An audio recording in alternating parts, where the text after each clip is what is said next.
ปลาอยู่เกาหลีบ่ได้ยากจักหน่อยบัดนี้งมเอาก็ยังได้เนาะความว่าหลายมื้อนี้หลังเลิกงานบ่าววันก็จะพาน้องชายไปใส่รอบเนาะแต่ว่าบังเอิญไปงมได้ปลาเนาะก็เลยจับเอาเลยซะเบิ่งปลาบ้านเพื่อนหลายแท้หลายว่าคนเกาหลีเพิ่นจะส่วนหลายจะบ่มักกินปลาเนาะนี้บ่าววันก็จะพาทุกคนไปเบิ่งบรรยากาศยามๆของการจับปลาเลยมาลงมางมดูใส่ปลานะปอของแท้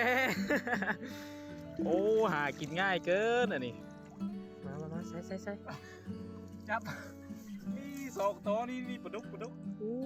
อ๋อหากินง่ายเกินอันนี้ปลาดุกยังไงคือปลาเสื่อมดิปลาเสื่อมโอ้ปลาดุกเกาหลีนี่ปลาดุกเกาหลีเด้อนี่เด้อนี่อันนี้ปลาดุก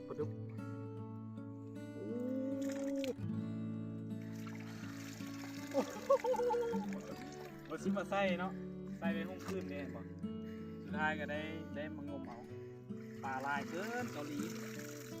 หากินง่ายเกิน ไปงมเอาซ้ำหากินง่ายเกินประมาณ 5-6 โล